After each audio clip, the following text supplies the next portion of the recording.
مولانا طارق جمیل صاحب ہم ان کی خاک کے برابر بھی نہیں ہیں. آج ہر دوسرا آدمی یہ لینڈ کروزر میں گھومتے ہیں. یہ کیوں تنگ کر رہے ہو کسی کو؟ آخری عمر میں، بڑھاپے میں ان کا احترام کرو. کوئی علمی کسی. السلام علیکم ورحمۃ اللہ وبرکاتہ. ناظرین، آپ حضرات جانتے ہیں ان دنوں حضرت مولانا طارق جمیل صاحب دامت برکاتہم کو لے کر سوشل میڈیا پر بوال مچ چکا ہے. آپ کے حاسدین، آپ کے بارے میں برا چاہنے والے حد سے گزر کر حضرت مولانا طارق جمیل صاحب دامت برکاتہم پر ایسے الزامات تراش رہے ہیں اور آپ کی طرف ایسی بری باتیں منسوب کر رہے ہیں. اللہ حفاظت فرمائے. ایک وہ بندہ جس نے ساری زندگی تبلیغ میں لگائی ہے، لوگوں کی ہدایت کے لیے کام کیا ہے. دیکھیں، دراصل بات یہ ہے کہ مشہور ہو جانا بھی یہ بڑا مشکل کام ہوتا ہے. جب تک آدمی مشہور نہیں ہوتا اسے کوئی جانتا بھی نہیں. جب مشہور ہو جاتا ہے، چاہنے والے بھی ہوتے ہیں، برا چاہنے والے بھی ہوتے ہیں.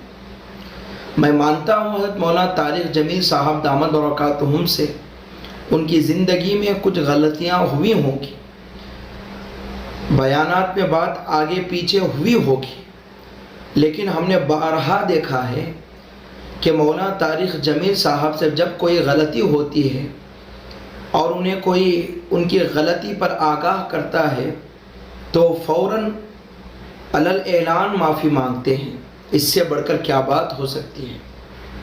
اور لوگوں کو ہم نے دیکھا ہے کہ وہ اپنی غلطی پر ضدی ہوتے ہیں، لیکن مولانا طارق جمیل صاحب دامت برکاتہم کا ایسا معاملہ نہیں ہے.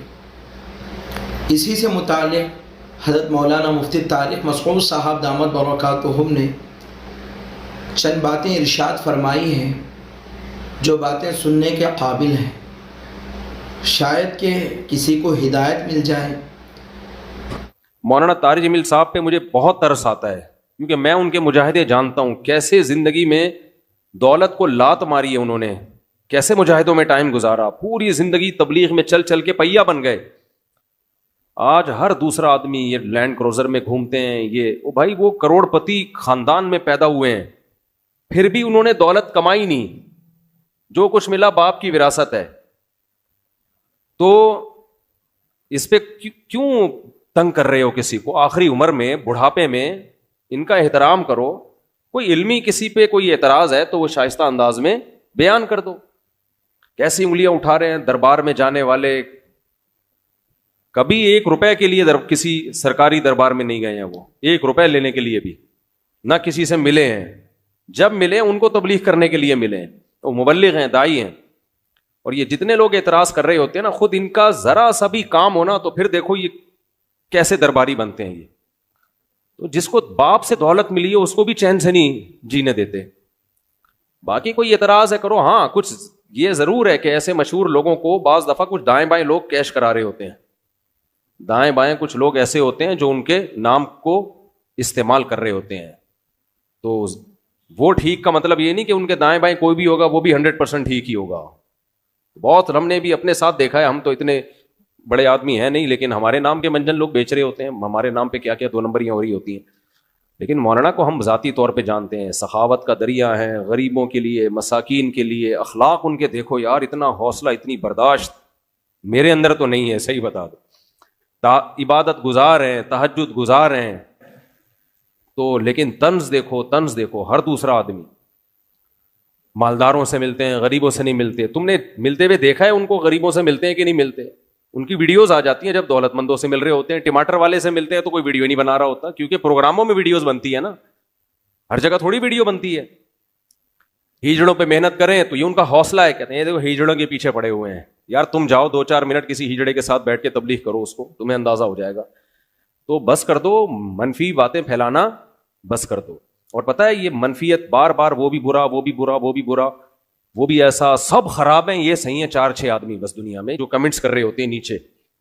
منفی سوچتے رہنے سے نا انسان ڈپریشن کا ڈبہ بنتا ہے اور تھوڑے دنوں میں اپنی موت خود ہی مر جاتا ہے. مثبت سوچنا سیکھو, پازیٹیو سوچنا سیکھو. سمجھتے ہو وہ انٹرویو لیا نا ان سے پوڈ کاسٹ میں کہ آپ تو سادگی کی تعلیم دیتے ہیں اور خود آپ گاڑیوں میں گھومتے ہیں. تو سلیمان علیہ السلام سادگی کی تعلیم دیتے تھے کہ نہیں دیتے تھے, جن کا ہم واقعہ سن رہے ہیں؟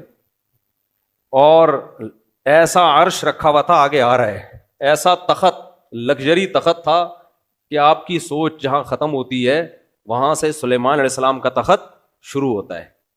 تو دولت رکھنا سادگی کے خلاف نہیں ہے. سمجھتے ہو گے نہیں سمجھتے؟ ایک صاحب کہنے لگے ایم ٹی جے کی پروڈکٹ کی قیمتیں دیکھو تو ہوش اڑ جاتے ہیں, تو مت خریدو نا, ساتھ والی غریب والی دکان سے خرید لو. بہت زیادہ قیمت پہ بیچ رہے ہیں تو مت خریدو بھائی. اور وہ کون سا دکان پہ بیٹھ کے بیچ رہے ہیں؟ تو نیچے لوگ ان کا بزنس سنبھالا ہوا ہے, نام ان کا استعمال ہو رہا ہے, اور اگر بیچ رہے ہیں ڈبل ٹرپل کر کے بیچ رہے ہیں تو آپ مت خریدو نا, آپ کا دماغ خراب ہے, وہیں سے لوگے آپ. انہوں نے کہا ہے کہ جو میرے ایم ٹی جے سے جو خوشبو نہیں خریدے وہ دار اسلام سے خارج ہے, مت خریدو یار, آپ بے وقوف ہو. تو پرسنل لائف میں اس طرح سے, جو میں نہیں کہہ رہا وہ فرشتے ہیں ان سے غلطی نہیں ہو سکتی, کوئی علمی لحاظ سے کسی پر کوئی اشکال ہو تو مہذب طریقے سے کیا جا سکتا ہے, وہ ٹھیک ہے, وہ تو اللہ کے پیغمبر کے علاوہ کوئی بھی غلطی سے پاک نہیں ہے. اللہ تعالیٰ حضرت مولانا مفتی طارق مسعود صاحب دامت برکاتہم کو جزائے خیر عطا فرمائے. جب بھی دین پر یا دین کے خدمت گزاروں پر کوئی مسئلہ آتا ہے تو آپ آگے آتے ہیں, وضاحتی بیان ارشاد فرماتے ہیں اور لوگوں کو ایک اچھی تعلیم دیتے ہیں اور ہدایت کرتے ہیں کہ بھائی اب معاملہ یہ ہے تو اب ہمیں کیا کرنا چاہیے.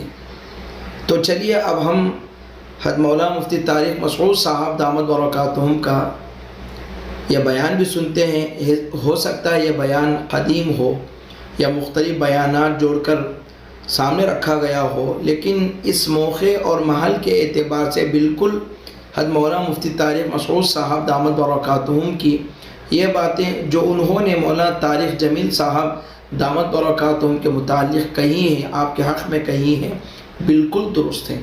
اب ہم انشاءاللہ اس کو سنیں گے اور اس پر عمل کریں گے. بس میں اللہ تعالیٰ سے دعا کرتا ہوں کہ اللہ پاک حضرت مولانا طارق جمیل صاحب دامت برکاتہم کی ہر طرف سے حفاظت فرمائے. اللہ پاک آپ کا اقبال بلند فرمائے. اللہ پاک آپ کی غلطیوں کو معاف فرمائے, حاسدین سے آپ کی حفاظت فرمائے.